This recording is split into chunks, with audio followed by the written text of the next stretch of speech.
শুভেচ্ছা। কেমন আছেন সবাই? ভাবলাম একটু দুষ্টামি দিয়ে শুরু করি। আজকের দিনটা আসলে একটু দুষ্টামি করার মতনই দিন। কারণ মনটা মোটামুটি ভালো আছে। কারণ আজকে আমাদের জন্য আপেক্ষিক একটা সুখবর আছে, সেটা হচ্ছে আমাদের আম, আহ, বিলেতে একটা উৎপাদক ছিল। নাম হচ্ছে আম, আমরা একে আমরা দুষ্টামি করে বলতাম গ্যাঞ্জাম চৌধুরী।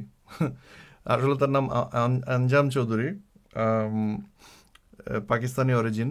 এবং তার একমাত্র ইন্টারেস্ট ছিল কিভাবে ব্রিটেনের জনগণকে খেপায় দেওয়া যায়। এবং তার কথাবার্তা সবই ছিল উদ্ভট, উল্টাপাল্টা। আম, তো সে আহ, খুব সুন্দর পরিশীলিত একটা চেহারা নিয়ে মানুষজনের সামনে দিয়ে সে দাঁড়াইতো। এ দেখেন, খুব একদম ফ্যান্টাস্টিক একটা চেহারা এখন হয়েছে। বাট একসময় সে কিন্তু একদম একজন মাতাল ছিল। এখন মাতাল মানে কি, সে যখন স্টুডেন্ট ছিল তখন ইউনো টিপিক্যাল যেটা উম, আ- আচরণ হওয়া উচিত সেটাই সে করতো, এবং মানুষজন বেশ ইউনো তখন পরে তার মধ্যে সে হয়তো ক্রিমিনাল ছিল যাতে, এবং তার মাঝে ক্রিমিনাল অ্যাক্টিভিটি তার মাঝে দেখা গেল, এবং সে ব্রিটেনের জন্য সরিয়া চাইতো। সে রাস্তায় রাস্তায় দাঁড়ায় মানুষজনের কাছে বিভিন্ন রকম উল্টাপাল্টা কথা বলতো। কয়েকটা এক্সাম্পল দেখেন। আম, এগুলো এক্স্যাক্টলি তার কথা। সে এক্সট্রা ম্যারিটাল সেক্স বা মানে বিবাহ বহির্ভূত যৌনতা বিষয়ে সে বলতেছে যে যারা এগুলা করে তাদেরকে পাথর দিয়ে মেরে ফেলা উচিত। এবং ইংল্যান্ডে বসে, সে একজন ইংল্যান্ডের নাগরিক হয়েছে, সে এইসব কথা বলতো। তারপরে বলতো আম, ব্রিটেনের যে সমস্ত সৈনিক বিদেশে মারা যেত তাদেরকে বলতো সে এরা হিরো না, কাওয়ার্ড। তারপর বলতো ব্রিটেনের ফিউচারের ব্যাপারে বলতো you will integrate into the sharia one day. মানে সে মানুষজনকে আহ্বান জানাতো না, সে রীতিমতো তাদেরকে উস্কানি দিত আর কি। সো এইটা হচ্ছে আঞ্জাম চৌধুরীর ব্যাপার। এবং আজকে অনেক দিন ধরেই অবশ্যই কেউ তাকে পছন্দ করতো না, কিন্তু দুঃখের ব্যাপার হচ্ছে ইংল্যান্ডে সহ বিশ্বের অনেক জায়গাতে একটা তরুণ প্রজন্ম যারা বাবা মায়ের এক ধরনের উৎসাহে ইসলামের পথে এগিয়ে যাচ্ছিল, তাদের মাথায় অ্যাকচুয়ালি ভর করে বসেছিল এই আঞ্জাম চৌধুরী জাতীয় পদার্থগুলি। এবং একটা বাচ্চাকে আপনি যখন স্কুলে পড়ান, অথবা বাচ্চাটাকে আপনি যখন, বাচ্চাদের কিন্তু অতটা ক্রিটিক্যাল অবিশ্বাসী মন নিয়ে গড়ে বড় হয় না। তারা যা বলা হয় তারা একদম সরল মনে বিশ্বাস করে। তাদেরকে যখন বলা হয় যে এই আল্লাহ আছে, এবং অথবা আল্লাহ আমাদেরকে বলছে যে অমুসলিমদেরকে খুন করো, অথবা তাদের মাথার মধ্যে উল্টাপাল্টা যত কথা বলে, বাচ্চারা কিন্তু একদম রীতিমতো বিশ্বাস করে তাদের কথাগুলা। এবং লিটারেলি তারা নিত, আক্ষরিক অর্থে তারা ধরে নিত। এবং এই কথাগুলো সবচেয়ে চড়া গলায় যে লোকগুলো বলতো, আঞ্জাম চৌধুরী ব্রিটেনে, অথবা ধরেন বাংলাদেশে বা ভারতীয় উপমহাদেশের অঞ্চলে জাকির নায়েক, আহ, এই চরিত্রগুলো কিন্তু আপনার এক ধরনের বিশাল প্রফিটের মতন একটা আসনে বসেছিল। দুঃখের ব্যাপার হচ্ছে ইংল্যান্ডে এই চরিত্রগুলোকে এখন পর্যন্ত কিন্তু কেউ ইউনো চ্যালেঞ্জ করতে পারতো না। যারা চ্যালেঞ্জ করতো তাদেরকে আরেক ধরনের নাম দেওয়া হয়ে গেছিল, এক ধরনের ট্যাগ দেওয়া হয়ে গেছিল। সেই ট্যাগটা হচ্ছে ইসলামোফোবিক। একটা মানে এটা বললে সবাই একদম ভয় পেয়ে যেত, ওরে বাবা রে, আমি তো ইসলামোফোবিক, আমি এই ব্যাপারে কোনো কথা বলবো না। আরেকটা সমস্যা ছিল ইংল্যান্ডে, সেটা হচ্ছে আপনার ওই যে যেটাকে ওরা নাম দিয়েছিল মাল্টিকালচারালিজম। মাল্টিকালচারালিজম বলতে ওরা বোঝাচ্ছিল যে আমার কালচার আমার কাছে, তোমার কালচার তোমার কাছে, আমরা দুই কালচার যার যার নিজের মতন করে থাকবো, এবং কেউ কাউকে ঘাটাতে আসবো না। এটা হয়েছে আপনার গত 30-40 বছর ধরে ইংল্যান্ডে। আপনার ইমিগ্রেন্ট কমিউনিটি যারা ব্রাউন কালারের বিশেষ করে, বা ব্ল্যাক, আপনার সোমালিয়ান, তারা ইংল্যান্ডে এসে তাদেরকে সরকারি সহায়তায় তাদেরকে এক ধরনের তাদেরকে তাদের মতন করে থাকতে দেওয়া হচ্ছিল, এক ধরনের ঘেঁটো তৈরি করে। আহ, ঘেঁটো বাংলায় কি বলবো, বস্তির মতন আসলে তৈরি করে তাদেরকে থাকতে দেওয়া হতো, এবং সেখানে তারা আম, তাদের মতন করে থাকতো। এবং সেই কমিউনিটি লিডার ছিল যারা এই আঞ্জাম চৌধুরী টাইপের লোকগুলা। এই আঞ্জাম চৌধুরীর মতন লোকগুলা কমিউনিটিকে যা বলতো কমিউনিটি তাই করতো। এবং ওদেরকে অবশ্যই আপনার যদিও তারা স্কুলে যেতে বাধ্য ছিল, কিন্তু স্কুলে শুধুমাত্র তাদেরকে ওই যে আপনার মডার্ন লাইফ চালানোর জন্য যেসব দরকার, অথবা পড়াশোনা চাকরি বাকরি করার জন্য যা দরকার শুধু সেটা করতো। কিন্তু অ্যাকচুয়ালি মস্তিষ্কের গঠনে মানসিকতা যে আধুনিকতা, সেটা আসতো আঞ্জাম চৌধুরী টাইপের লোকগুলোর থেকে। আম, ফলে হয়েছে একটা অদ্ভুত জনগোষ্ঠী আপনার প্রজন্ম বেড়ে উঠছে, যারা আসলে ব্রিটিশ, আপনার পাসপোর্টে ব্রিটিশ কিন্তু মননে তারা আসলে ব্রিটিশ হয় নাই, বা ইভেন ইংলিশ তো হয় নাই। সো এদেরকে নিয়ে যাদের মধ্যে টেনশন ছিল এই এই তরুণদের প্রতি, তারা কিন্তু বলার চেষ্টা করছে, কিন্তু যতবারই তারা বলতে গেছে তাদেরকে আম, শুনতে হয়েছে যে তোমরা হচ্ছে ইসলামোফোবিক। এবং ব্রিটিশরা, সাদারা বিশেষ করে, আপনার নন মুসলিম বা যারা এখানে জন্ম হয়েছে, তারা তো অত ডিফারেন্স বুঝে না। কারণ ওই যে বললাম, বস্তি বস্তি একটা ব্যাপার, একটা গোলক তৈরি করে, সেই গোলকের মধ্যে যে তারা বসে থাকতো, ফলে তারা গুলায় ফেলতো মুসলিম এবং ইসলাম। মুসলিম হচ্ছে মানুষটা যে অ্যাকচুয়ালি সাবস্ক্রাইব করতেছে বা তার আর ইসলাম হচ্ছে আইডিয়াটা। এখন এইটা কোনোদিন তাদেরকে বোঝানো যায় না, এবং সামহাও তারা মাথার মধ্যে এটা করে ফেলছে, মিশায় ফেলছে। আরেকটা সমস্যা হচ্ছে বামরা। বামরা আপনার তাদের মাথার মধ্যে অন্যভাবে চিন্তা ভাবনা খেলা করে, এবং তারা বলতেছে যে হ্যাঁ তোমরা ইসলামোফোবিক, ইসলাম নিয়ে কথা বললে তোমরা ইসলামোফোবিক। আসলে বামরা বুঝাতে চাইছে যে তোমরা রেসিজম করো না, তোমরা সাদা মানুষ হয়ে ব্রাউনদের প্রতি রেসিস্ট আচরণ করো না। সেটা বলতে যেয়ে তারা শব্দ খুঁজে না পেয়ে তারা বলতেছে তোমরা ইসলামোফোবিক হয়েও না। অথচ দুইটা কিন্তু ভিন্ন জিনিস। একটা একজন ব্রাউন পার্সন নট নেসেসারিলি সে মুসলিম হবে। ইন্ডিয়ান আছে, এখানে প্রচুর ইন্ডিয়ান আছে, তারা কিন্তু মুসলিম না। ইন্ডিয়ানরা খুব ভালো এটাকে, শব্দটা বলে অ্যাসিমিলেট করা, অর্থাৎ লোকাল কালচারের সাথে মিশে তাদের জীবনকে সুন্দরভাবে করা। সেটা তারা করতে পারছে, কিন্তু দুঃখজনক যেহেতু তাদের চামড়া ব্রাউন, সুতরাং তারাও হয়ে গেছে মুসলিম, এবং এই কারণে তাদেরকেও এই এই সমস্যায় ভুগতে হয়েছে। ফলে ওই যে আপনার মানে উদ্ভট বামদের কারণে, এবং উদ্ভট যে লিবারেল আছে, এদের এদের মানে বুঝা না বুঝার মাঝামাঝিতে আপনার এই সুন্দর করে আঞ্জাম চৌধুরী, তারপরে আপনার এই যে ব্রিটেনে বাংলাদেশি যে যুদ্ধাপরাধীটা লুকায়া ছিল, মঈনুদ্দিন চৌধুরী, মঈনুদ্দিন বাংলাদেশি যে আলবদরের যে নেতা, সে তারা সবাই মিলে ব্রিটেনে মুসলিম কাউন্সিল ব্রিটেন তৈরি করছে, এবং সমস্ত আপনি ইমিগ্রেন্ট কমিউনিটিকে মুসলিম একটা কমন আমব্রেলা নাম দিয়ে সেটার আন্ডারে তাদেরকে র্যাডিক্যালাইজ করা হয়েছে।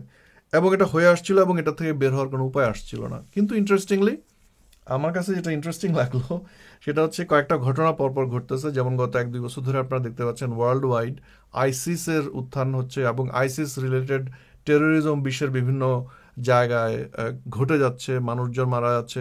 ফ্রান্সে কয়েকবার আক্রমণ হলো, তারপর জার্মানিতে আক্রমণ হতে দেখা যাচ্ছে, এবং বিশ্বের অন্যান্য অংশেও। এবং সেটার কারণে আমেরিকাতে তো হইলই কয়েকবার, এবং সবগুলোতে দেখা যাচ্ছে যে মোটা দাগে মাথার মধ্যে ইসলামিস্ট চিন্তাভাবনা, এক ধরনের আমরাই সেরা, আমরা ডমিনেট করবো, এবং এই ডমিনেট করার উপায় হচ্ছে নিরপরাধ মানুষকে মেরে ফেলা। এই জিনিসগুলো মিক্স করে তারা মানুষজন, দেখা গেল যে আপনার সাধারণ যে অমুসলিম বা সাধারণ মানুষ যারা, তাদেরকে বিরক্ত করে ফেলছে, তিতি বিরক্ত করে ফেলতেছিল, এবং সেটার একটা রিকয়েল, আপনার এক ধরনের ধাক্কা ফেরত আসতেছিল। সে ধাক্কার প্রথম ইয়েতে বাংলাদেশের ওই অঞ্চলে ইন্ডিয়ান সাবকন্টিনেন্টে দেখা গেল যে ইন্ডিয়ানরা ঘুরে দাঁড়াইছে, তারা জাকির নায়েককে বের করে দিছে। জাকির নায়েক বিষয়ে আমার আরেকটা ভিডিও আছে, চান্স পাইলে দেখে নিয়েন। আর তাকে কিন্তু আপনার সৌদি আরবে যেসে পালা গেছে, সৌদি আরবও তাকে রাখতে চায় না, সে মনে হয় এখন আফ্রিকাতে চলে গেছে। ইন্ডিয়াতে তাকে ঢুকতে দেয় নাই, বা ইন্ডিয়াতে ঢুকার কথা সে চিন্তাও করে নাই। প্রথমে সে বলছে আসবে, সংবাদ সম্মেলন করবে, সংবাদ সম্মেলন বাতিল করছে। পরে বলছে যে না, সংবাদ সম্মেলন আমি করবো, কিন্তু স্কাইপ দিয়ে, আমি রিমোটলি করব, সেটাও পরে বাতিল করছে। পরে জানা গেছে সে পালায় গেছে, এবং জাকির নায়কের এগেনস্টে একদম মানে বাংলাদেশে এখন, সরি ইন্ডিয়ান সাবকন্টিনেন্ট এখন সিরিয়াস ধরনের আপরাইজিং হচ্ছে। এবং সে যে পালায় গেল, এটা করে সে এতদিনের যে তার যে একটা উচ্চাসনে বসেছিল সেটা গেল গা। আর এই আঞ্জাম চৌধুরী, আমি জানি না পিছনে দেখতেছেন কিনা, তার কিছু অপকর্ম দেখা যাচ্ছে, তার সাথে যে বিভিন্ন রকম যে টেরোরিস্টদের কানেকশন। ইংল্যান্ডে একটা সৈনিককে আপনার চাপাতি দিয়ে কোপায় মেরে ফেলছিল একটা তরুণ কালো ছেলে, সে। তারপরে এই যে আঞ্জাম চৌধুরীর আশেপাশে যে চরিত্রগুলো ঘুরতেছে, এগুলো প্রত্যেকটা দেখতে মানে আপনার ক্রিমিনালের মতন। তারপর এটা হচ্ছে তার, সে যখন কলেজে পড়ালেখা করতো, তারপরে এই যে পর্নোগ্রাফি নিয়ে তার মধ্যে ইন্টারেস্ট দেখা যাচ্ছিল, এটা কিন্তু আঞ্জাম চৌধুরী। এখন দাড়ি টাড়ি গজা এসে এখন বিশিষ্ট ভদ্রলোক হয়ে গেছে। বাট মানে এইটা বোঝানোর জন্য যে একটা সময় মানুষজন ক্রিমিনাল থাকতে পারে, নর্মাল থাকতে পারে, বাট পরে তারা যখন ইসলামিক হয়ে যায়, ইসলামিস্ট হয়ে যায়, তখন তারা কিন্তু ক্রাইম করে, এবং সেই ইউকেতে সারিয়ে আনার জন্য চেষ্টা করতেছিল। এবং সবচেয়ে ইন্টারেস্টিং ব্যাপার হচ্ছে, এখানে দেখছেন কেন যায় না, সে তার সবচেয়ে মানে আক্রমণাত্মক কথা যেটা ছিল সেটা হচ্ছে ব্রিটেনের যে আপনার রানী বসবাস করে বাকিংহাম প্যালেস, সেটা থেকে সে বলছে ব্রিটেনের সবচেয়ে বড় মসজিদ হইতে হবে, এবং সে যদি তারা যদি পারে ব্রিটেনকে মসজিদ অনেক বানাবে।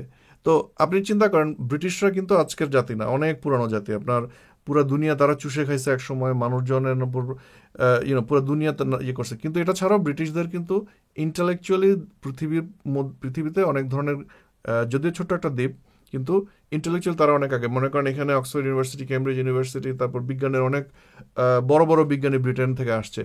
এটা বোঝানোর জন্য বলছে যে তারা চিন্তা চেতনায় হয়তো তারা খ্রিস্টান ছিল এক সময়, কিন্তু এখন মেজরিটি কিন্তু ধীরে ধীরে এথিস্ট হয়ে যাচ্ছে, অথবা এক ধরনের কালচারাল খ্রিস্টান হয়ে যাচ্ছে। কিন্তু তারা ওই স্টুপিড খ্রিস্টান যেটা আপনার ক্যাথলিকরা যেরকম, ওই রকম কিন্তু আর নাই।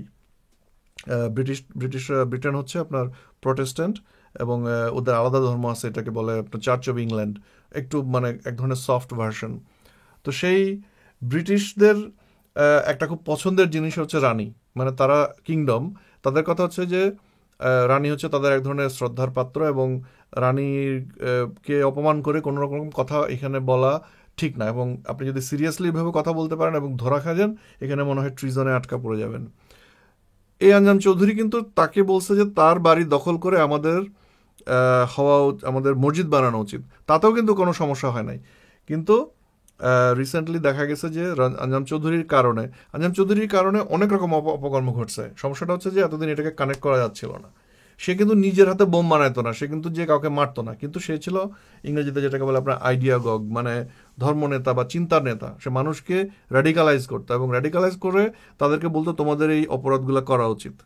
করার ফলে এখন এই প্রথম আঞ্জাম চৌধুরীর অনেকদিন ধরে ট্রায়াল চলতেছিল, আপনার জুলাইয়ের 28 তারিখে বা 27 তারিখে তার রায় হয়েছে, এবং লিগ্যাল কারণে রায় প্রকাশ করা যাচ্ছিল না। আজকে প্রকাশ পাইছে ঘন্টা কয়েক কিছুক্ষণ আগে, যে তাকে 10 বছরের জেল দেওয়া হয়েছে। আঞ্জাম চৌধুরী জেলে যাচ্ছে 10 বছরের জন্য। সো দিস ইজ অ্যাকচুয়ালি আমাদের জন্য খুবই ভালো, আমাদের জন্য খুবই ভালো নিউজ, এই কারণে যে তার মতন ক্যারেক্টার, জাকির নায়েক গেল, আঞ্জাম চৌধুরী গেল, এবং ধীরে ধীরে বিশ্বে এই ধরনের কথা যারা বলতো, এই লোকগুলাকে এখন সিস্টেমেটিক্যালি ধরা উচিত। তারা বলবে যে আমরা তো নিজের হাতে কিছু করি নাই, কিন্তু এটা হচ্ছে একটা ফাঁক, এটা হচ্ছে লুপ হোল। এই লুপ হোল দিয়ে কিন্তু আপনার সমস্ত যে অপকর্ম করে আসে, সমস্ত উগ্র কথাবার্তা বলে এবং তরুণদের মাথা নিঃশেষ করে নষ্ট করে ইসলামের নামে, সেইগুলোকে আপনার ধরে ধরে এখন জেলে ঢুকানো উচিত। বাংলাদেশে আপনার কতগুলো আছে, এই যে তারেক মুনাওয়ার টাইপের কয়েকটা ক্যারেক্টার আছে। এথিস বাংলাদেশ থেকে কিছুদিন আগে একটা ভালো আপনার পোস্টার ছাড়া হয়েছিল, সেখানে তাদের ছবি দেখানো হয়েছে। দুজন নাকি এখন আপনার পালায় আছে, একজন দুবাইতে পালায় আছে, একজন আমেরিকায় পালায় আছে। এই লোকগুলা কিন্তু আপনার বাংলাদেশের টেলিভিশনে, তারপরে বাংলাদেশের এই যে ওয়াজ মাহফিল নামের একটা জিনিস হয়, অদ্ভুত একটা জিনিস, সেখানে দাঁড়ায় তারা ঘন্টার পর ঘন্টা একই ধরনের কথা বলতো, এবং বাংলাদেশের আমাদের শেখ হাসিনা, আমাদের আওয়ামী লীগ, আমাদের বিএনপি, আমাদের জনগণ তাদেরকে ইসলাম প্রচারের নামে, ইসলাম শান্তির ধর্মের নামে তাদেরকে এটা অ্যালাউ করতো। কিন্তু এখন দেখেন মানে বাংলাদেশের সরকারের যে বাবা মা ব্রিটিশরা কিন্তু এখন ঘুরে দাঁড়াইছে, ব্রিটিশরা এখন এই লোকগুলোকে ধরে ধরে জেলে ঢুকাচ্ছে। দ্যাট মিনস বাংলাদেশেরও এখন সময় আসছে এই ক্যারেক্টারগুলোকে আইডেন্টিফাই করা, এই ক্যারেক্টারগুলোর বিরুদ্ধে আইন প্রণয়ন করা, এবং এই ক্যারেক্টারগুলোকে এই যে জঙ্গিবাদ প্রচারের দায়ে জেলের ভিতরে ঢুকানো। এবং বাংলাদেশের ভিতরে যে সমস্ত হুজুর মোল্লা আপনার ইসলামের নামে জঙ্গিবাদ প্রচার করতে গিয়ে ছেলেপিলে মাথা খাচ্ছে, তারা যেন সাবধান হয়ে যায়। এবং মসজিদে যারা আমার ভিডিও দেখতেছেন বা দেখবেন, মসজিদের ভিতরে বা কোনো রকম মাহফিলে জঙ্গিবাদী টাইপের কথা যদি কেউ বলে, প্রতিবাদ করেন, এবং যদি না পারেন একটা জুতা ছুঁড়ে মারেন তার দিকে। জুতায় কেউ আহত হয় না, এটা আমি ভায়োলেন্সের কথা বলতেছি না, জুতা হচ্ছে এক ধরনের প্রত্যেকই প্রতিবাদ। পৃথিবীতে জুতা ছুঁড়ে মারার পরামর্শ দেওয়া হয়, কোনো সমস্যা নাই, আপনি একটা জুতা ছুঁড়ে মারেন। জুতাটা ছুঁড়ে মারে লোকটার দিকে যখন জুতাটা উড়ে আসবে, তার দিলের ভিতরে কিন্তু একটা ছোট্ট হইলেও ভয় ঢুকবে যে সিচুয়েশন চেঞ্জ হচ্ছে, এবং তারপর থেকে সে সুস্থভাবে বা আপনার একটু নিয়ন্ত্রণ রেখে কথা বলার চেষ্টা করবে। এটা খুব ইম্পর্টেন্ট। এতদিন তারা যেভাবে কথা বলতো, বিশেষ করে একটা আপনার বিহারি টাইপের কথা বলা একটা লোক আছে, বদমাইশটার নামও আমি ভুলে গেলাম, মনে থাকে না, কি খুব উদ্ভট লম্বা লম্বা নাম এগুলার। আপনার ওই হাতের মধ্যে একটা লাঠি নিয়ে দাঁড়া থাকে বদমাইশটা, সে আপনার কি কি সব কথাবার্তা বলে, এবং মানে বাংলাদেশের মতো একটা সভ্য রাষ্ট্রের ভিতরে দ্বারা এই লোকটা এই ধরনের কথাগুলো বলতেছে, এবং তাকে কেউ টুটা ছুটে পারতেছে না। তাতে কিন্তু প্রমাণ হয় যে বাংলাদেশে আসলে কারা সবচেয়ে বেশি রাজত্ব করে। সো এই ধরনের ক্যারেক্টারগুলাকে জুতা মারেন, পচার ডিম ছুঁড়ে মারেন, কেউ যদি সাহস করে পারেন। আদারওয়াইজ বাংলাদেশ কিন্তু যেভাবে পতিত হচ্ছে, কারণ এই লোকগুলাই কিন্তু আপনার তরুণ প্রজন্মের মাথা খায় ইসলামের নামে। ওই যে আমাদের যে বুড়া, আমাদের বাবা মার যে প্রজন্মটা, তারা যে ইসলাম দেখে আসছে, তাদের ধারণা সেইটাই হচ্ছে ভালো ইসলাম। কিন্তু নামটা হয়তো ইসলাম আছে, কিন্তু ইসলামের তলে দিয়ে কিন্তু আপনার চলে আসছে এক ধরনের পচন। সেই পচন হয়ে যাচ্ছে, কিন্তু তারা উপর দিয়ে দেখতেছে ইসলাম। দাড়িওয়ালা কতগুলা টুপি পরা লোক, তাদের হুজুরও দাড়িওয়ালা টুপি পরা ছিল, কিন্তু এই হুজুর আর সেই হুজুরের মধ্যে অনেক ডিফারেন্স আছে। এটা তাদের বুঝতে হবে। এই হুজুরগুলা হচ্ছে সৌদি এজেন্ট। এই হুজুরগুলা চায়, সৌদি আরব কিন্তু একটা আলাদা সভ্যতা সৃষ্টি করার চেষ্টা করতেছে। তারা বলতেছে সভ্যতা, কিন্তু আমরা সভ্যতার যে মানে বুঝি, সভ্যতার মানে কি, একটা মানুষ শিক্ষা দীক্ষা পাবে, একটা ভালো জীবন যাপন করার চেষ্টা করবে, সে তার একটা হয়তো সংসার থাকবে, সে সংস্কৃতি মনে হবে, সে অন্যের প্রতি ক্ষতির কারণ হবে না, এবং সবাই মিলে সামাজিকভাবে বেঁচে থাকার চেষ্টা করবে, ভালো থাকার চেষ্টা করবে। এবং একটা রাষ্ট্রের মধ্যে মানুষটার জীবনের নিরাপত্তা থাকবে, শিক্ষার নিশ্চয়তা থাকবে, মাথার উপর ছাদ থাকবে, তাকে তার যদি অসুস্থ হয়, সে যাতে রাষ্ট্র যেন তাকে দেখাশোনা করে। অর্থাৎ সবাই মিলে রাষ্ট্রটাকে এমনভাবে বানাইতে হবে যাতে সেই রাষ্ট্রটা সেই লোকগুলাকে আপনার টেক কেয়ার করে, দেখে শুনে রাখে। কিন্তু এটা হচ্ছে আমাদের সভ্যতা বা ভালো মানুষের সভ্যতা। কিন্তু সৌদি আরব করতেছে কি, সবকিছু বলতেছে সৃষ্টিকর্তা থেকে আসবে, এবং এমন একটা কোনো রাষ্ট্র থাকবে না, খেলাফত হবে, এবং সেই খেলাফতের খলিফা থাকবে চিফ, এবং তার আন্ডারে কাজীরা থাকবে, এবং কাজীরা যে সমস্ত ভাবে দেশটাকে চালাবে, সেইটা হচ্ছে কোনো রকম আপনার ওই যে সভ্যতায় যেটা থাকে আপনার মানুষজনের ওয়েলবিং, সেটা তাদের ইন্টারেস্ট নাই। মানুষের ওয়েলবিং কোনো ইন্টারেস্ট না, ইন্টারেস্ট হচ্ছে সৃষ্টিকর্তা কি বলছে সেটার ইমপ্লিমেন্টেশন। এবং এই ইমপ্লিমেন্টেশনে একজন মোল্লা যদি শক্ত করে কিছু বলে, দ্যাট ইজ ফাইনাল, কেউ চ্যালেঞ্জ করতে পারবে না। আইসিসি দেখেন, এবং চ্যালেঞ্জ বলে যে একটা ব্যাপার, এই জিনিসটা কিন্তু নাই। এবং গণতন্ত্রের যে ব্যাপার, অর্থাৎ গণতান্ত্রিক পরিবেশে যখন মানুষজন শিক্ষিত, মানুষজন বোঝে, মানুষজন পুরো ব্যাপার স্যাপার সম্পর্কে অবগত আছে, যেখানে মিডিয়া এক ধরনের নিরপেক্ষ ভূমিকা পালন করে, সেই গণতান্ত্রিক রাষ্ট্রে মানুষজন যখন চেষ্টা করে তাদের জীবনটাকে উন্নত করার, অন্যদিকে একটা সৌদি টাইপ একটা সভ্যতা, তারা যেটা চেষ্টা করতেছিল সেটা তারা বলছিল শরিয়া থাকবে। এখন শরিয়া যে কি, শরিয়া কে ইমপ্লিমেন্ট করে, তার তো কোনো বাধা সাধা নিয়ম নাই। আপনি যদি মানব সভ্যতার সাথে তুলনা করেন, আইন প্রণয়নের একটা প্রপার প্রসেস আছে। কিভাবে একটা গণতান্ত্রিক রাষ্ট্রে, মনে করেন সংসদীয় পদ্ধতির রাষ্ট্রে, সেখানে মানুষ সংসদ নির্বাচন করে, সাংসদেরা সংসদে যায়। বাংলাদেশের ক্ষেত্রে 370-300 সাংসদ, বিল আসে, বিলের মধ্যে অনেক ডিটেলস থাকে, সবাই পড়াশোনা করে, করে না এখন, কারণ বাংলাদেশের কথা ভিন্ন। আইডিয়ালি স্পিকিং সিস্টেমটা হচ্ছে চিন্তা ভাবনা হবে, আপনার বিজ্ঞজনেরা মতামত দিবে, দেন একটা বিল আইনে পরিণত হবে এবং সেটা ইমপ্লিমেন্ট হবে। আপনার শরিয়া রাষ্ট্রে কি, শরিয়া রাষ্ট্রে হচ্ছে কিছু বুইরা লোক বসে ফতোয়া লিখলো, আপনার আইন টাইন প্রণয়ন করলো, বললো এটা এখন থেকে এটাই আইন, কোনো চ্যালেঞ্জ হবে না। এবং ওই লোকগুলা কিভাবে ওই আইনটা প্রণয়ন করলো, তাদেরকে সেই ক্ষমতাটা কে দিছে, তাদের উপরে খলিফা দিছে। খলিফারে পাওয়ারকে দিছে, আল্লাহ দিছে, কিন্তু আল্লাহর সাথে কিন্তু ফুল খলিফার আসলে কোনো কানেকশন নাই। পুরো জিনিসটা হইতেছে ভকিচকি। দুঃখজনক ব্যাপার হচ্ছে আমাদের মুসলিমদেরকে অশিক্ষিত রেখে এই ভকিচকি দিয়ে তাদেরকে বলা হয় তোমরা ইচ্ছা মতো প্রডিউস করো, তোমাদের সন্তান সন্ততি হোক, রাখে আল্লাহ মারেকে আল্লাহ খাওয়াবে। তো আল্লাহ খাওয়াবে এবং আল্লাহ তাদেরকে প্রডিউস করতে বলে, তোমরা ইচ্ছা মতো আল্লাহ মাল আল্লাহ খাওয়াবে। কিন্তু তাদেরকে যে একটা সন্তান বড় হওয়ার পিছনে যে কি পরিমাণ পরিশ্রম লাগে, কি পরিমাণ যত্ন করতে হয়, সেটার ব্যাপারে তাদের ইন্টারেস্ট নাই। ফলে বাংলাদেশের ক্ষেত্রে দেখেন, একটু একটা জায়গায় 17 কোটি মানুষ, কি হইতেছে আপনার মানুষজন অনেকেই বাচ্চা কাচ্চাকে দেখাশোনা করতে পারে না, খাওয়াইতে পারে না, কি করে, মসজিদে দিয়ে দেয়, মক্তবে দিয়ে দেয়। মক্তবে যে কি হয়, পোলাপান জঙ্গি হয়। কারণ ওদের তো আসলে বাংলাদেশে কোনো কাজ নাই, কারণ এত 17 কোটি মানুষের দেশে কি উৎপাদন করবে? বাংলাদেশে আপনার তো ওই ধরনের কোনো ইন্ডাস্ট্রিও নাই, ইন্ডাস্ট্রি গড়ে ওঠার কোনো চান্সও নাই, কারণ আমাদের চারপাশে ইন্ডিয়া, সমস্ত ইন্ডাস্ট্রি ইন্ডিয়াতে। আমাদের কাজ হচ্ছে খালি কিনো আর খাও, কিনো আর খাও। আর হইলো কি, আমরা ওই যে আপনার সৌদি আরবে যাব, সৌদি আরবে যে আমরা বিল্ডিং বানাবো। যাই হোক, আমি মনে হয় পয়েন্ট থেকে দূরে সরে যাচ্ছি। তো এই মোল্লা টাইপের লোকগুলা আপনার বাংলাদেশের ভিতরে আপনার সিচুয়েশন খারাপ করে ফেলতেছিল, মানুষকে আইনের প্রতি অশ্রদ্ধশীল করে ফেলতেছিল।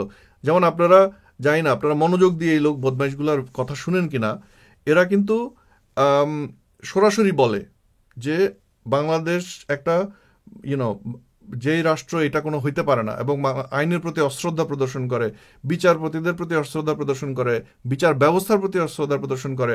শেখ হাসিনা বলেন বা রাষ্ট্র বলেন পুলিশ বাহিনী বলেন তাদেরকে রীতিমতো হুমকি দেয়, হত্যা করার হুমকি দেয়, এবং চান্স পাইলে তো হত্যা করেই।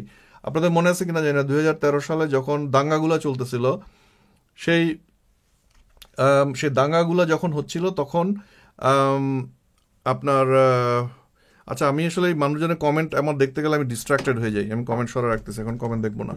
আম, তারা যখন তারা চেষ্টা করছে, এবং আপনি জানেন কিনা দেখছেন কিনা জানি না, যে আপনার ওই যে দেলোয়ার হোসেন সাইদি যখন বললো যে চাঁদে দেখা গেছে তাকে, তার পরের দিন কিন্তু খাগড়াছড়ির ওইদিকে বিশাল দাঙ্গা হয়েছে, এবং সেই দাঙ্গায় তারা কিন্তু মানে পুলিশকে মারছে, পুলিশেরা যে শিবিরের হাতে মারা গেছে। অর্থাৎ দেশের রাষ্ট্রীয় যে আপনার প্রোটেকশন বা বাহিনী, তাদের প্রতি তাদের কোনো রেসপেক্ট নাই, এবং অনেক রকম কথাও তারা বলে, যেটা আমার কাছে এই মুহূর্তে হাতের কাছে নাই। বাট কয়েকদিন আগে সুষুপ্ত পাঠক একটা ভালো ভিডিও বানাইছিল, সেটার মধ্যে সমস্ত এভিডেন্স দেওয়া আছে, আমি চেষ্টা করবো ওইটা লিঙ্ক দিয়ে দিতে।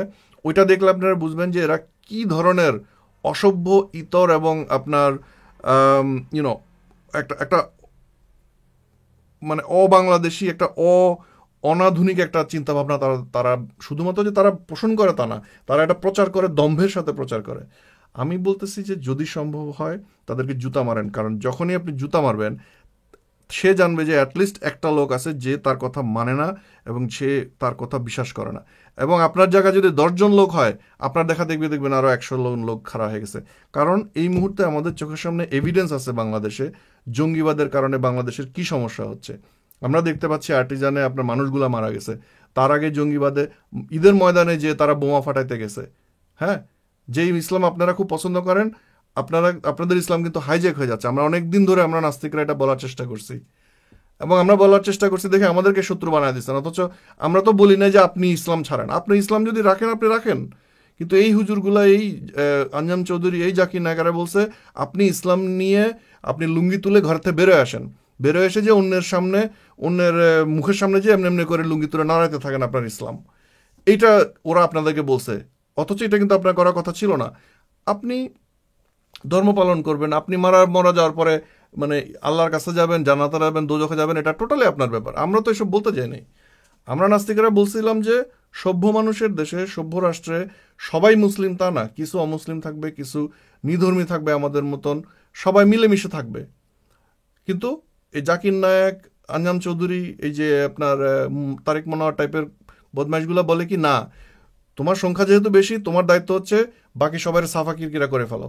এবং সেই কারণে এই জঙ্গিগুলো যে আপনার নাস্তিক মারত, ব্লগার মারত, শিক্ষক মারত, বিধর্মী মারত, পুরোহিত মারত, যারাই সুন্নি মুসলিম না তাদেরকে মারত। ইভেন সুন্নি মুসলিমদের মধ্যেও যারা শান্তির কথা বলতো তাদেরকে ধরে ধরে মারত। কারণ ওই ওহাবিজম হইতেছে এমন একটা জিনিস যে বাকি সব কিছু সমান করে দেয়, একটা অদ্ভুত একটা জিনিস। এবং কষ্টের ব্যাপার হইতেছে আমাদের এই যে প্রধানমন্ত্রী, মানে কি পরিমাণ মাথার মধ্যে নিরেট হইলে সে আবার বলে যে বাংলাদেশ চলবে মদিনা সনদে, এবং ব্লগাররা যদি লেখালেখির কারণে মারা যায় এটার জন্য ব্লগাররা দায়ী, সরকার দায়ী থাকবে না বা সরকার কোনো বাঁচানোর চেষ্টাও করবে না। সো উনি কিন্তু পরোক্ষভাবে এই বদমাইশগুলোকে সাপোর্ট করছে। এখন যখন দেখছে যে বাংলাদেশের সিচুয়েশন খারাপ হয়ে যাচ্ছে, বিদেশিরা বাংলাদেশ পরিত্যাগ করতেছে, দেশের ভাবমূর্তি হয়ে গেছে আরেকটা পাকিস্তান, এখন চেষ্টা করতেছে। বাট আমার মনে হয় যে তরুণ প্রজন্মর মাথা নষ্ট হয়ে গেছে, সেই তরুণ প্রজন্মকে রিপেয়ার করা না গেলে বাংলাদেশের ভবিষ্যতে এই তরুণ প্রজন্ম যখন চাকরি করবে, নেতা হবে, তখন কি হবে? অলরেডি তো বাংলাদেশের আওয়ামী লীগের মধ্যে অনেক নেতাকে দেখা যায় ছাগলের মতন কথা বলতে, তাই না? আমরা অনেক এভিডেন্স দেখছি। আমি জানি না কয়টা দিব, প্রচুর আছে। আপনারা মানে সবাই ফেসবুকে যারা থাকেন তারা দেখেন, নতুন করে আসলে বলার কিছু না যে আওয়ামী লীগের ভিতরে এই যেমন গতকালকে আমরা দেখলাম যে শোক দিবস গেল, শেখ মুজিবুর রহমান বঙ্গবন্ধু, তাকে হত্যা করা হয়েছিল। একটা শোক দিবসের শোকের অনুভূতি কিভাবে পালন করে এইটা বোধটা পর্যন্ত আওয়ামী লীগের লোকজনের এখন আর নাই। কারণ তারা তরুণ প্রজন্ম ওইভাবে বড় হয়েছে, তাদের ভিতরে মননশীলতা নাই যে শোকের আবহটা কীরকম। শোকের আবহ ওই যে নৃত্য করে হিন্দি নাচের মেয়েদেরকে দিয়ে নাচ নাচানো না, দ্যাটস নট শোক। একটা শোকের অনুষ্ঠান মানে হচ্ছে সেখানে মানুষটাকে নিয়ে আলোচনা করা হবে, মানুষের জীবন নিয়ে আলোচনা করা হবে, মানুষকে বোঝানো হবে। It's a sad thing. তারা সেটা করবে না, এবং এটা দিয়ে আওয়ামী লীগ ভরে গেছে। এখন দুঃখজনক ব্যাপার হচ্ছে বাংলাদেশের অন্যান্য সেক্টরেও তাই। আওয়ামী লীগের অবস্থা যদি এরকম হয়, বিএনপি টিএনপির অবস্থা আপনি চিন্তা করেন তাহলে কি অবস্থা। সো আজকে সুখের সংবাদ, মাঝে মাঝে এই ধরনের সুখের সংবাদ পাওয়া যাচ্ছে যে এই ধরনের মানে এই বড় বড় ইয়েগুলাকে ঝাড়গুলাকে কেটে ফেলা হচ্ছে, এবং এই জায়গায় আমাদের সাধারণ সুস্থ মানসিকতার লোকজন আরও আগায় আসা উচিত। এবং ইউনো এই এই গ্যাঞ্জাম চৌধুরী টাইপের লোকগুলার আসলে ভ্যানিশ হয়ে যাওয়া দরকার। ভ্যানিশ হয়ে বলতে মানে এদের যাতে আর কোনো পাত্তা থাকে না। আমি কিছু কমেন্ট দেখি, আমি ঘরে রাখছিলাম।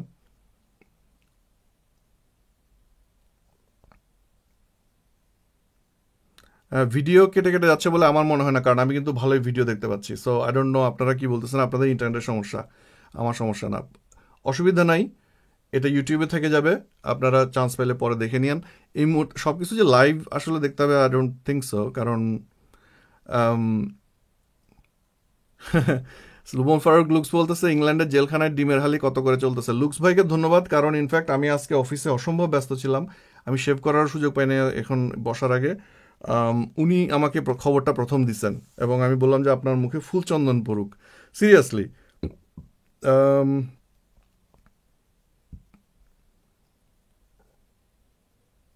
আচ্ছা, এখানে কথিত উন্মাদের সঠিক প্রমাণ বলতেছেন। আচ্ছা, এখানে একজন কয়েকটা বলছে, ভাই আপনি বিদেশে বসে বলছেন প্রতিবাদ করতে গেলে বাংলাদেশে কি হয় জানেন তো? হ্যাঁ, এই যে ভয়ের একটা আবহাওয়া আমাদের সৃষ্টি করে ফেলা হয়েছে, এটাতে আসলে কে জিতে গেল আপনি বলেন? আমার এখনও মনে আছে যখন 57 ধারা প্রণয়ন হলো, তারপরে আওয়ামী লীগ বলেন, সিপি গ্যাং বলেন, সাগুরা বলেন, সবাই মিলে একটা দুর্দান্ত প্রপাগান্ডা চালাইলো। সেই প্রপাগান্ডার বক্তব্য ছিল যে খবরদার কোনো কথা বলতে যাবেন না, সরকার কিন্তু দেখতেছে, র্যাব টাইপের লোকজন নাকি বাংলাদেশের এগুলো মনিটর করতেছে, এবং দেখা গেল যে লোকজন আসলে কথা বলা কমায় দিছে। এই যে স্বাভাবিক বাক স্বাধীনতা খর্ব, এই কথাটা এত বলা হয়, এটা ক্লিশের মতন হয়ে গেছে, কিন্তু আসলেই বাক স্বাধীনতা, কথা বলার যে চিন্তা করার সাথে, কারণ কথা বলার সাথে চিন্তা করার স্বাধীনতা জড়িত। আপনি যদি চিন্তা করতে হয়, দুইবার মুখ চিপে ধরতে হয় যে আমি কথা বলবো কি বলবো না, তাহলে কিন্তু আপনার চিন্তাও অটোমেটিক্যালি আর আসবে না, ভয়ের একটা জিনিস ঢুকে যাবে। এটা হচ্ছে ইসলামের একটা গুরুত্বপূর্ণ অবদান, মানুষকে ভীতু করে ফেলে। ভয়টা যখন ঢুকা দিতে পারছে, তখন থেকে কিন্তু বাংলাদেশে আপনার চিন্তাভাবনার এই আবহাওয়াটা আস্তে আস্তে ভোতা হয়ে যাচ্ছে। বাংলাদেশে একসময় ক্রিয়েটিভ মানুষ ছিল, বাংলাদেশে এখনও আমি শিওর ক্রিয়েটিভ মানুষের অভাব নাই, কিন্তু সেই ক্রিয়েটিভ মানুষের ক্রিয়েটিভিটির যে একটা ফল্গু ধারা বলে, স্রোতধারা, সেটাতে বাদ দেওয়া হয়েছে, এবং সেটা হচ্ছে ইসলামের কাজ, বাদ দেওয়া, মানুষকে খণ্ডিত করে ফেলা। মানুষের স্বাভাবিক প্রবৃত্তি হচ্ছে কিন্তু সৃষ্টিশীল হওয়া, নতুন নতুন কথা, কারণ মানুষের ব্রেন একটা অদ্ভুত জিনিস, এটা নতুন নতুন জিনিস অটোমেটিক্যালি তার মাথায় আসে, যদি সে মনের মধ্যে সে আনন্দ থাকে এবং কোনো ভয় না থাকে, নির্ভয় থাকে যদি সে। সো এই নির্ভয়ের ব্যাপারটা বাংলাদেশে যাতে না থাকে, সেজন্য বাংলাদেশের ভিতরে ভয় ঢুকানোর একটা প্রজেক্ট চালু হয়েছিল এই আমাদের শেখ হাসিনার হাত দিয়ে। আপনার আমার কুটির শিল্প আটকে গেছে, একটা সেকেন্ড আমি মেরামত করতেছি।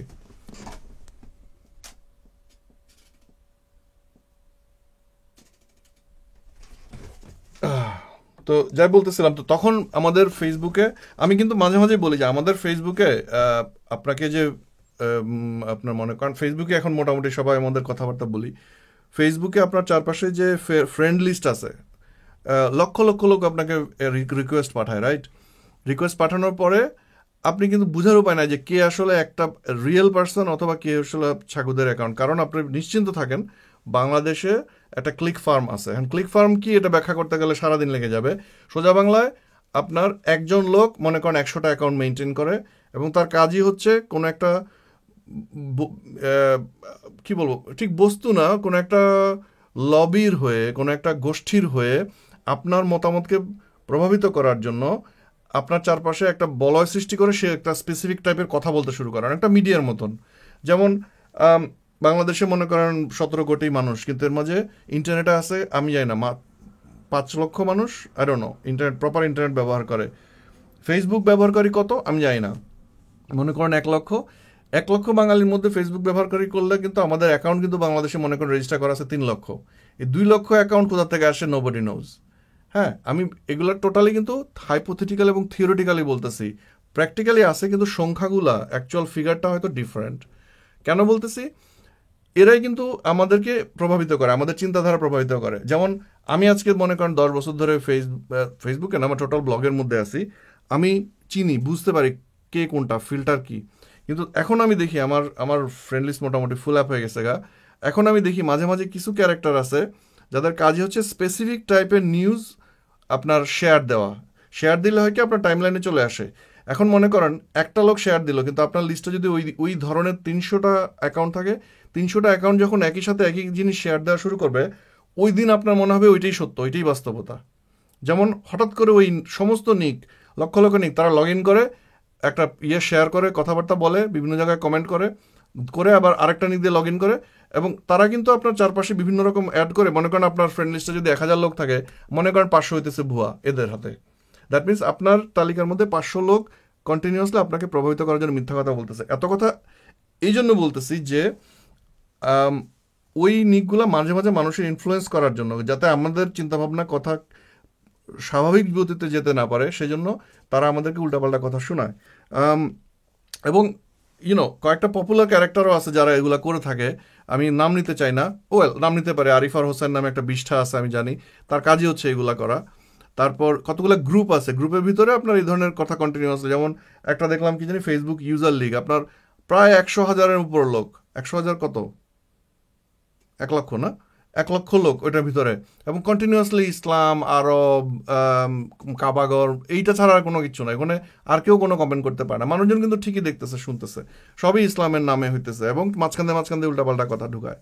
তো আমাদের যে চিন্তাভাবনাকে প্রভাবিত করা, আমাদেরকে দমন করার জন্য ওই যে 57 ধারা, ওই যে ভয়ের পরিবেশটা সৃষ্টি করে ফেলছিল, সেইটা কিন্তু জয়ী হতে যাচ্ছে। এখন সেটাকে ভাঙার জন্য আমরা মনে করেন নাস্তিকরা যেটা শুরু করছিলাম যে ভেঙে ফেলতে হবে, আমরা আপনাকে ওইটাও করতে বলতেছে না, কিন্তু যে লোকটা আপনাকে বলতেছে যে আপনার দায়িত্ব হচ্ছে নাস্তিকদেরকে কোপায় মেরে ফেলা, অথবা আপনার দায়িত্ব হচ্ছে যে সংখ্যালঘু হিন্দুদের তাদের মন্দির যে ভেঙে ফেলা। রামুতে হইল না, আওয়ামী লীগ লোকজন যেহেতু বৌদ্ধ মন্দির ভাঙলো, যে লোকগুলো এই ধরনের কথা উস্কায়, একজন সচেতন মানুষ হিসেবে আপনার দায়িত্ব হচ্ছে তাকে প্রথমে একটা জুতা মারা। জুতাটা যদি আপনি গায়ের জোরে তার মুখে মারতে পারেন, পাবলিক কিন্তু থতমত খাবে। হ্যাঁ, আপনাকে হয়তো কিছুটা রিকয়েল ফেস করতে হতে পারে, কিন্তু ব্যাপারটা হচ্ছে এই ধরনের মানুষের সংখ্যা যত বাড়বে, অর্থাৎ আমরা যদি ভীতু না হয়ে থাকি, শক্ত করে যদি কথাটা বলতে পারি, দেন আমার মনে হয় অ্যাটলিস্ট একটা চেঞ্জ আসবে। আমরা তো বাঙালি, রাইট? আমরা 71 সালে কাণ্ড ঘটায় দেখাই দিছি, রাইট? পাকিস্তানি মিলিটারি নেমে আসছে, আমরা এই মানে কিছু না, হাতে 303 রাইফেল দিয়ে আমরা যুদ্ধ জয় করে আসছি। শেষের দিকে এসে ইন্ডিয়া ঢুকতে বাধ্য হয়েছে, কারণ পাকিস্তান ওই সাইড দিয়ে তাদের ওইখানে আক্রমণ করছিল। সো ইন্ডিয়া স্টেপ ইন করছে, কিন্তু তার আগ পর্যন্ত পুরো যুদ্ধটা কিন্তু আমরাই করছি, চোরাগুপ্তা পাকিস্তানিদের সাথে। দরকার পড়লে আমরা ফুঁসে উঠতে জানি, কিন্তু কথা হচ্ছে দেশের ভিতরেই আমরা এখন পরাধীন হয়ে গেছি এই এদের হাতে। এই আপনার তারেক মনোয়ার, এই গ্যাঞ্জাম চৌধুরী, এই ব্রিটেন টের পাইছে, সেটা দেরিতে হইলেও টের পাইছে। সে দেখতেছে ব্রিটিশ পাসপোর্টওয়ালা তরুণ প্রজন্মের পোলাপান আইসিসি যে যুদ্ধ করে, একটা দুইটা না, শয়ে শয়ে। ব্রিটেন থেকে যদি এটা হইতে পারে, বাংলাদেশ থেকে তো আরো বেশি করে হইতেছে। সো এদেরকে এখন ব্রিটেন ঢুকাইতেছে জেলের ভিতরে। হ্যাঁ, আপনার এই ধরনের ঘটনা আমি শিওর ইউরোপেও আরও ঘটবে, এবং ধীরে ধীরে এই লোকগুলা কন্ট্রোলে চলে আসবে। বাংলাদেশের কি খবর? আমার মনে হয় দেশের ভিতরে যারা আছেন, ঠিক আছে, আপনারা সুন্দরবন নিয়ে কাজ করেন, আমরাও আপনাদের সাথে সুন্দরবন নিয়ে কাজ করছি, চেষ্টা করতেছি, কিন্তু দয়া করে আপনারা এটা নিয়ে একটু কথা বলেন। আপনাদের কথা হচ্ছে, আমি জানি বামদের কথা বলতেছি, স্পেসিফিক্যালি বামদেরকে উদ্দেশ্য করে বলতেছি, আপনাদের চিন্তা হচ্ছে আমাদেরকে তো মানুষের সঙ্গে কাজ করতে হবে, মানুষকে নিয়ে কাজ করতে হবে, আর মানুষ যেহেতু মুসলমান, ধর্ম নিয়ে কোনো কথা বললে আমাদেরকে তারা নাস্তিক বানিয়ে ফেলে দেবে।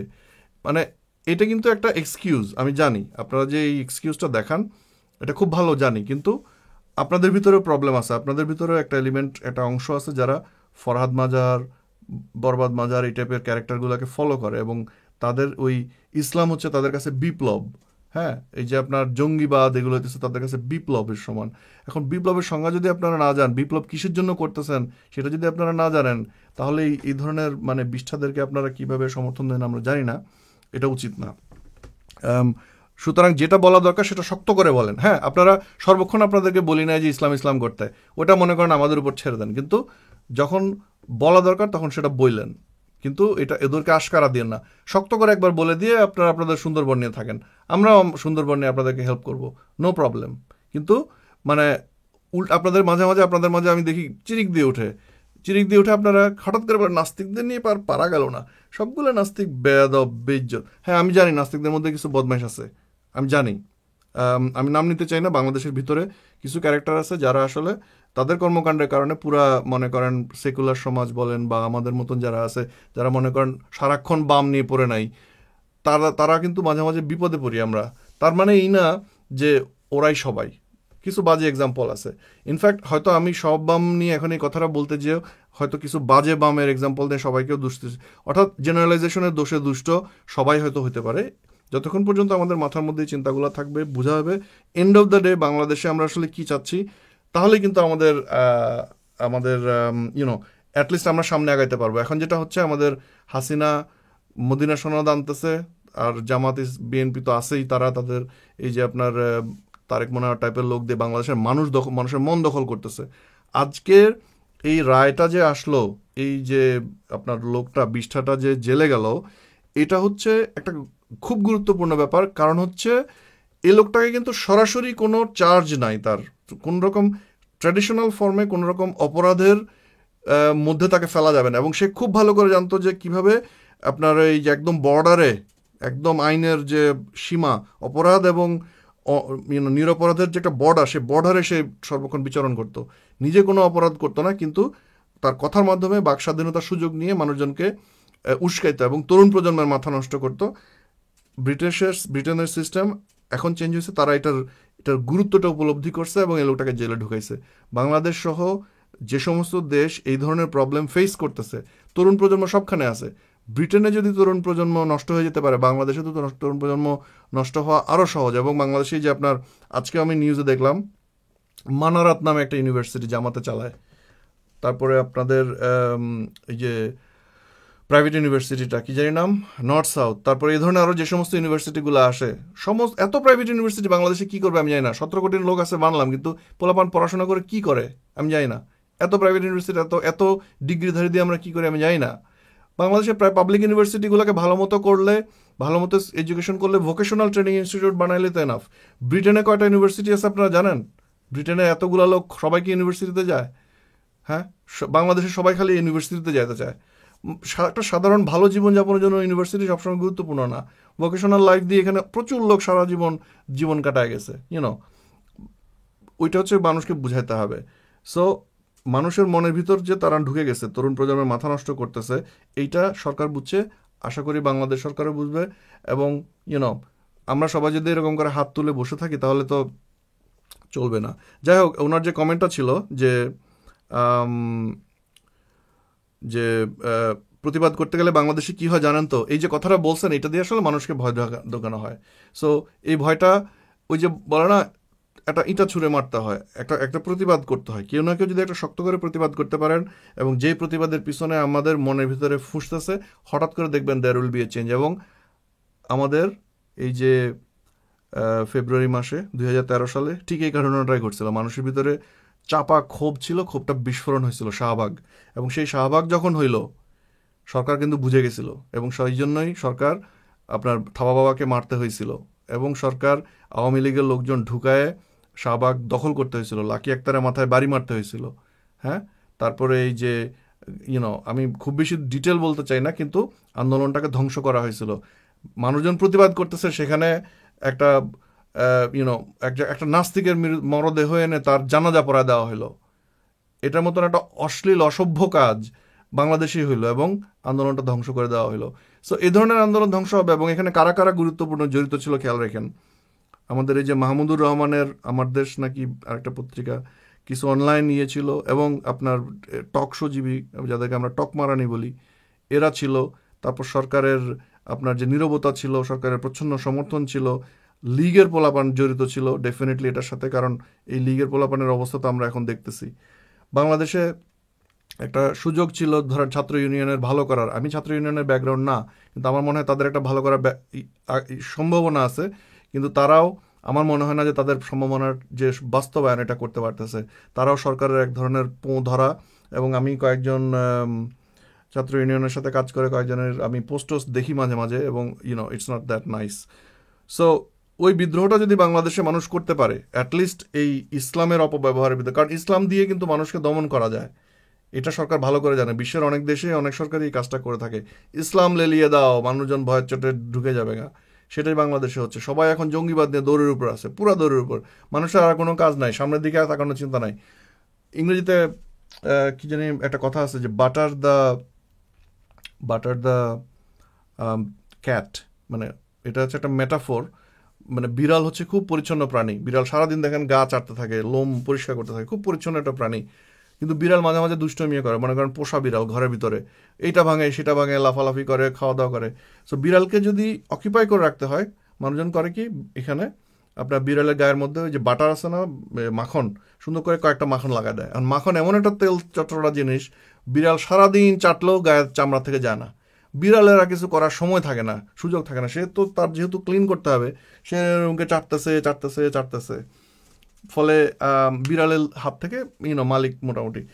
মানুষকে যখন আপনি ইসলাম ঢুকাই দিতে পারবেন, জঙ্গিবাদ ঢুকাই দিতে পারবেন, বাংলাদেশের মানুষজন তখন খুব আনন্দে তারা তারা ইসলামের পিছনে দৌড়াবে, জঙ্গিবাদের পিছনে দৌড়াবে। এবং আপনারা খেয়াল করছেন কিনা জানি না, এই যে তাহমিদ, তারপরে যে টেকো লোকটা কি জানি নাম আমি ভুলে গেছি, এই যে জঙ্গিবাদী যে এইটা নিয়ে কিন্তু জাবর কাটা চলতেছে, ঘন্টার পর ঘন্টা, দিনের পর দিন বিভিন্ন পত্রিকা উল্টা পাল্টা জাবর কাটতেছেই, এবং মানুষজন ওটা নিয়ে শেয়ার দিয়ে পাগল হইতেছে। বুঝার উপায় নাই যে এই জিনিসটার মধ্যে আসলে সারবস্তু কতটা। সারবস্তু নিয়ে যদি আমরা কোনো কথা বলার ইন্টারেস্ট থাকে, সেগুলো নিয়ে কথা বলেন, সুন্দরবন নিয়ে কথা বলেন, বাংলাদেশের ভিতরের নদীগুলো শুকায় যাচ্ছে এটা নিয়ে কথা বলেন। কয়েকদিন আগে যদি ছেলেটার নামটা কি ভুলে গেলাম, দেবাশিস নাকি, সুন্দর একটা ভিডিও করছে, ওইখানে ভালো বাংলাদেশ নিয়ে গুরুত্বপূর্ণ কথা বলার চেষ্টা করা হয়েছে। বাংলাদেশ নিয়ে গুরুত্বপূর্ণ কথা বলেন। জঙ্গিবাদ সরকার চাইলে 2 দিনের মধ্যে সাফ করে ফেলতে পারে, কিন্তু করবে না। ওই যে আপনাদের গায়ে বাটা লাগা রাখতে হবে, আপনাদেরকে সাইজ করে রাখতে হবে। বাংলাদেশের সাধারণ মানুষ, বাংলাদেশের প্রগতিশীল যে চিন্তাশীল যে অংশটা, সংখ্যা কিন্তু বেশি না, কিন্তু তাদেরকে অকিউপাই করে রাখতেছে। সো অকিউপাইড হয়েন না, চিন্তাটা খোলা রাখার চেষ্টা করেন এবং সরকারের উপর চাপ প্রয়োগ করেন। এই ধরনের এই যে বদমাইশ তারেক মনোয়ার টাইপের, আপনার জাকির নায়ক টাইপের যে সমস্ত ক্যারেক্টারগুলো আছে, এরা আসলে রাষ্ট্রের যে ইচ্ছা, সেই ইচ্ছাটাকেই বাস্তবায়ন করতেছে, এই আর কি। আমি কয়েকটা কমেন্ট পড়ি। হ্যাঁ, এই যে দিদারুল আলম বলতেছে আওয়ামী লীগ ওলামা লীগ ব্লাসফেমি আইন জারি করা, পাঠ্যপুস্তক থেকে হিন্দু লেখকদের লেখা বাদ দেওয়ার জন্য প্রকাশ্যে দাবি জানিয়ে আসছে। এরা প্রকারান্তরে জামায়াতের রাজনৈতিক দায়িত্ব পালন করছে। জামায়াত বলেন কেন, এটা তো আওয়ামী লীগের রাজনৈতিক দায়িত্ব হইতে পারে। খামাখা জামায়াতের দোষ দেন কেন? জামায়াত আওয়ামী লীগের মাঝে খুব বেশি ডিফারেন্স দেখতে পান? কিছু লোক আছে তারা বলবে হ্যাঁ আপনি কেন এদেরকে এক পাল্লায় মাপেন। আমি ভাই কাছ থেকে বলতেছি, হ্যাঁ জামায়াত অতীতে করতো, আওয়ামী লীগ এখন করতেছে। ইসলাম প্রচার, ইসলাম কায়েম যদি উদ্দেশ্য হয়, তাহলে জামাতের মাঝে আর ইসলামের মাঝে পার্থক্যটা কি? আওয়ামী লীগ তো এখন আরো ঢের বেশি করতেছে, ক্ষমতায় থেকে, মানুষের সমর্থন নিয়ে, অবৈধভাবে থেকে। সো এই কাজগুলা করবে সরকার, এবং সবাই মিলে এমন কিছু কাজ করবে যেটা দেখে মানুষজন বলবে হায় হায় সব গেল, এবং মানুষের হাত পা ছড়ায় বসে থাকবে যে এই রাষ্ট্রে আমি কেমন থাকবো। উৎসাহ নাই, উৎসাহটা আনেন, উৎসাহটা ভিতর থেকে আসতে হবে। আমরা চেষ্টা করে যাচ্ছি, আমরা এখনো কথা বলে যাচ্ছি কেন? আমরা তো অনেক আগে হাল ছেড়ে দিতে পারতাম। আমি দেশের বাইরে থাকি, আমি এই যে এসব করি, আপনাদের সাথে কথা বলি, আমার তো ওখান দিয়ে আমার ক্যারিয়ার ধ্বংস হয়ে যাইতেছে। আই ডোন্ট কেয়ার, কারণ দেশের ভিতরে না থাকলেও আমি দেশের জন্য কাজ করার চেষ্টা করতেছি। এবং দেশের ভিতরে যারা আছেন তারা বলেন হয় আমাদের তো ভয় আছে, আমাদের জানের ভয়, এই সেই, বা জানের ভয় কি আমার নাই? হ্যাঁ, আমি ইংল্যান্ডে থাকি, এখানে কয়েকদিন আগে, এই যে 2-3 বছর আগে, তো এই যে আপনারা দেখতে পাচ্ছেন এই যে পিছনের লোকজন দাঁড়ায় আছে, এদেরই কেউ একজন একটা ছেলের গলার মধ্যে জবাই করে পাবলিকের সামনে মেরে ফেলে সে বলতেছে, এক মহিলারে বলতেছে আমি খুবই দুঃখিত, তোমাকে এটা দেখতে হয়েছে, কিন্তু এটা আমাদের ধর্মে আছে, কিছু করার নাই। মানে খুবই পসিবল, আমার নাম সবগুলো তালিকার মধ্যে আছে। সো ভয় জিনিসটা যদি থাকে, তাহলে আমি অনেক আগে চুপ করে দেওয়া, কারণ আমি চুপ করে থাকলে আমার লাইফ খুব আরামের, আমি এখানে খুব আনন্দের একটা লাইফ লিড করতে পারি, করতেছি না তো, তাই না? তো মানে ওইসব কথা বলে লাভ নাই। আচ্ছা, আরও কয়েকটা কমেন্ট পড়ে দেখি। ছাগুরা যেভাবে ভয় দিয়ে মানুষকে প্রভাবিত করে, সেই একই পলিসি মনে সাহস দিতে কেন আমরা পারি নাই? Good question, good question. So এইটাই আর কি, মানে আমি আর তেমন কোনো বলার মতো, উল্লেখ করার মতো দেখতেছি না। তো ব্যাপারটা হচ্ছে যে আমরা সবাই ঘ্যান করি, বলি যে এটা হয়েছে সেটা হয়েছে, কিন্তু এন্ড অফ দ্য ডে আমরা আমাদের মধ্যে থেকে কি সেই প্রতিবাদী সত্তাটা চলে গেল, নাকি আমরা আমাদের মধ্যে ওই যে মানে আওয়ামী লীগ তো অ্যাটলিস্ট বিচার টিচার করতেছে, মানে বিচার করাটা এখন আমাদের মনে হয় যেন শেষ কাজ, বাংলাদেশের রাষ্ট্রের শেষ কাজ হইতেছে এই বুড়া কতগুলা লোক যাদেরকে এতদিন ধরে বসায় রাখা হয়েছে, তারপরে এখন তাদেরকে বিচারের একটা ঢং করা হইতেছে, এবং সেই ঢংটা ঢংটা করার পরে এখন বাংলাদেশে যেন আর কোনো কাজ নাই, বাংলাদেশের সামনে আগানোর কোনো বিষয় নাই। ওদিক দিয়ে বাংলাদেশ ধ্বংস হয়ে যেতেছে, বাংলাদেশের ভবিষ্যৎ ধ্বংস হয়ে যাচ্ছে, বাংলাদেশের প্রকৃতি তো অলরেডি অলমোস্ট গন। হ্যাঁ, বাংলাদেশে আপনার ছিল। আমি যেটা শুনতে পাই, বাংলাদেশে আপনার প্রপার বর্ষা হইতো, প্রপার আপনার গ্রীষ্ম হইতো। এখন যেটা হয় সেটা হচ্ছে অস্বাভাবিক, মানে অসহ্য একটা গরম, এবং সেই গরমে নানান রকম রোগের প্রাদুর্ভাব ঘটে। মানুষজন টিকতে পারে না। হঠাৎ হঠাৎ বন্যা আসে, তখন বন্যায় কারো কোনো ইন্টারেস্ট দেখা যায় না। কিছু ব্যক্তিগত মানুষ পর্যায়ে নিজের পরিশ্রম থেকে সে মানুষগুলোকে বাঁচানোর চেষ্টা করে, সরকারের কোনো ইন্টারেস্ট নাই। আম, এই আর কি, মানে শুরু করলে আসলে শেষ করা যায় না। কিন্তু এগুলো আমাদের তরফ থেকে যেটা বলার উদ্দেশ্য সেটা হচ্ছে যে এই যে বিষ্ঠাগুলা যেই বাংলাদেশের মানুষের মাথা নষ্ট করতেছে, তাদের বিরুদ্ধে প্রতিবাদ যদি আমরা শুরু করতে পারি, কারণ ওরা হইতেছে আমাদেরকে ভয় দেখানোর সবচেয়ে বড় অস্ত্র। তারা যে সমস্ত কথা বলে আমাদেরকে শক্ত করে, যে সমস্ত অবাস্তব কথা বলে, আমরা শোনার পর আমাদের বুক কিন্তু ঠান্ডা হয়ে যায়। হ্যাঁ, তারা এটা করে আসছে। একটা জুতা মারেন, একদিন জুতা মারা শুরু করেন, মানে ইয়েদের এই আপনার জঙ্গিবাদী মোল্লাদের মুখে জুতা মারা আন্দোলন শুরু হোক। জুতা মারা আন্দোলন শুরু হলেই this will, I think, at least this will change. তারা একটা কিছু করার চেষ্টা করবে, তারা মিছিল করবে, তারা হয়তো সরকারের কাছে চলে যাবে। সরকার যে মানে একটা আইনও করে ফেলতে পারে সরকার, যে এরপর থেকে 57 ধারা ভিতরে চলে আসতে পারে যে মোল্লাদের মুখে জুতা মারলে 14 বছরের জেল হবে, but that would might be a beginning. এই আর কি। মাহতাব হোসেন বলতেছেন, জেলে না রেখে 10 বছরের জন্য শুয়োরের খাঁচায় বেঁধে রাখা যেতে পারে। শুয়োরের খাঁচা কেন? শুয়োরের সঙ্গে সমস্যা কি? শুয়োর তো একটা ভালো জিনিস, শুয়োর তো খাইতে খুব মজা। আপনারা জানি না কয়জন শুয়োর খাইছেন। বাংলাদেশে অবশ্য পর্ক পাওয়া যায় না, বাংলাদেশে মানে বোর পাওয়া যায়, বাট স্টিল বোরের সসেজ খুব ভালো, ওয়াইল্ড বোরের সসেজ খুব ভালো, টেস্টি। রাইট, সো কতক্ষণ কথা বলছি আমি একটু দেখি তো। অনেকক্ষণ, 50 মিনিটের মতন। যারা দেখলেন তাদেরকে অসংখ্য ধন্যবাদ। আমি আসলে খুব বেশি নিয়মিত আসতে পারি না, ওই চাকরি বাকরি এবং অন্যান্য, এখন সামার চলতেছে, মাঝে মাঝে ঘর থেকে বের হইতে পারা যায়, কারণ গ্রীষ্মকালে আপনার ইংল্যান্ডে এদিক সেদিক যাওয়া যায়, কিন্তু শীতকালে প্রচণ্ড ঠান্ডা পড়ে, এবং আপনার দিনগুলা সূর্য খুব কম সময়ের জন্য পাওয়া যায়। সো বছর এই সময়টাতে আমরা একটু বিজি থাকি আর কি। আমি আগেও বলছি যে আমার পুরানো যে ভিডিওগুলো আছে ওগুলো দেখার চেষ্টা করেন, ইউটিউবে থেকে যা শেয়ার করার চেষ্টা করেন, কারণ শেয়ার করলে, ইংরেজিতে বলে শেয়ারিং ইজ কেয়ারিং, এবং আপনি যদি মনে করেন কথাটা ইম্পর্টেন্ট, অন্যদের কাছেও শেয়ার করেন। আমার ইউটিউবের লিঙ্ক, এই ভিডিও ফেসবুকে থাকলে এটার পরে আমি ইউটিউবে আপলোড হলে ওটার লিঙ্ক দিয়ে দেবো। ওইখান থেকে, ওইখানে ভিডিওগুলো অ্যাকচুয়ালি থেকে যাবে, কারণ ফেসবুকে এত পোস্ট আসে যে পুরানো ভিডিও খুঁজে পাওয়া ডিফিকাল্ট, কিন্তু ইউটিউবে ভালো ভিডিওগুলো আমি উঠায় রাখি, এবং আমার মনে হয় আজকের ভিডিওটা উঠায় রাখার মতন। আর কোনো আপনাদের যদি কোনো, কারণ আমি এই যে যাই না, এখন আমি নিজে কথা বলতেছি, কিন্তু এটা ছাড়াও আপনারা যারা আমার সাথে রেগুলার থাকেন তারা দেখছেন যে আমি অনেক সময় স্কাইপে অনেকের সাথে কথা বলি। এই যে যারা সেলিব্রিটি না, কিন্তু যাদের আপনার বক্তব্য আছে, যেটা আসলে আমার মনে হয় সবাই শুনলে ভালো। অ্যাকচুয়ালি যে আলাপগুলো সাধারণত কারোর সাথে একসাথে হইলে আমরা বসে চায়ের আলাপ করি, ওই একই আলাপ একটা সবার সামনে করার আমি একটা চল চালু করছি, এবং এখানে কোনো স্পেশাল কেউ নাই, সবাই সবাই সমান। যেমন গতকালকে আমি কথা বলছিলাম একজন যুদ্ধ শিশুর সাথে, অল্প কয়েকজন দেখছেন, কারণ ইংরেজিতে কথা হয়েছে, দুঃখজনক, কারণ যার সাথে কথা হয়েছে উনি একজন যুদ্ধ শিশু। উনি বাংলাদেশে 72 সালে সম্ভবত তার জন্ম হয়েছিল, জানুয়ারির দিকে, এবং তার সাথে 15টা শিশুকে দত্তক দেওয়া হয়েছিল কানাডায় নিয়ে যাওয়া হয়েছিল, এবং কানাডায় বড় হয়েছেন উনি। এবং উনি ইংরেজিতে কথা বলেন, কিন্তু বাংলাদেশের প্রতি তার অসম্ভব টান, বাংলাদেশ নিয়ে উনি খুবই আগ্রহী, এরকম যারা আছে আর কি। এবং সবচেয়ে ইন্টারেস্টিং ব্যাপার হচ্ছে, তার সাথে কথা বলার পরে, ইউটিউবে ভিডিওটা আপলোড করার পরে, যিনি এগুলোর সংগঠনের দায়িত্ব পালন করছিলেন, নামটা আমি ভুলে গেছি, উনি আমার সাথে যোগাযোগ করছেন, বলে যে আপনি যে এই আলোচনাগুলো করতেছেন এগুলো খুবই ভালো, এবং উনি কৃতজ্ঞতা পালন করছেন। এবং সম্ভব হলে আমিও ওনার সাথে একদিন কথা বলার চেষ্টা করবো, ওনার সাথে স্কাইপে। সো স্কাইপ যেহেতু সবার কাছে আছে, সো স্কাইপ দিয়ে কথা বলা কিন্তু খুবই সহজ। সো আপনার যদি মনে হয় যে কোনো একটা বিষয়ে আপনি কথা বলতে পারবেন এবং আপনার আগ্রহ আছে, আমার সাথে ইনবক্সে যোগাযোগ করেন। আমার আমার কি বলবো, আমি সবার সাথে কথা বলতে চাই, এখানে কোনো স্পেশাল বা কোনো সেলিব্রিটির ব্যাপারে আমি কয়েকজন সেলিব্রিটির সাথে কথা বলে দেখছি, ইনফ্যাক্ট কয়েকজন আসছেন, যারা আসেন নাই তাদেরকে আমি ফুটা পয়সার দাম দিই না, তাদের কাছে আমি সেকেন্ড টাইম যাব না, সো এ ধরনের পাসামোটা অতি সেলিব্রিটি লোকজনে আমার দরকার নেই, কারণ তারা অলরেডি একটা টাইপ হয়ে গেছে, তারা জানে যে তাদের যে মুখের বাণী, এটার অলরেডি একটা দাম আছে, এটা বেচে তারা টক শো মারানি হয়ে যায়, দরকার নেই আমার এদের। আমরা সাধারণ মানুষ, আমরা সাধারণ মানুষ সাধারণ মানুষের সাথে কথা বলবো। ফেসবুক আছে, ফেসবুকে লক্ষ লক্ষ লোক দেখে। সো আমাদের স্পেশাল হওয়ার দরকার নাই। আমাদের যেটা গুরুত্বপূর্ণ, যেটা ইম্পর্টেন্ট, যেটা যেটা দরকারি, সেই বিষয়গুলো নিয়ে আমরা কথা বলবো। সো কথা বলতে যাচ্ছি আর কি। সো রাজু আহমেদ যা বলতে যাচ্ছেন যে চলে যাচ্ছেন নাকি? আরে ভাই 50 মিনিট কথা বলছি।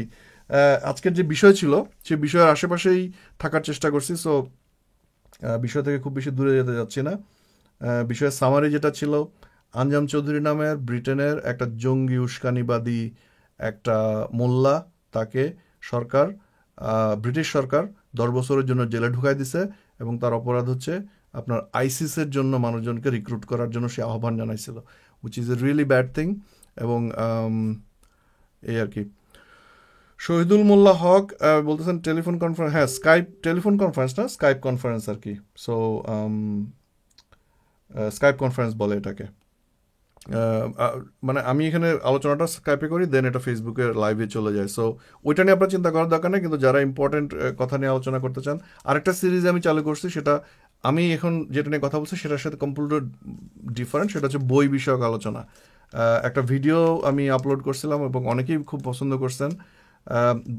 অর্থাৎ আপনি বই পড়েন, রাইট? সবাই সবাই বই পড়ে, কিন্তু কোনো একটা বই পড়ে যদি আপনার মনে হয় না এই বইটা নিয়ে আসলে কথা বলা যায় এবং এই বইটা মানুষকে জানানো দরকার পড়ার জন্য, তাহলে ওই বইটার বিষয়ে আমরা আধা ঘন্টা কথা বলতে পারি।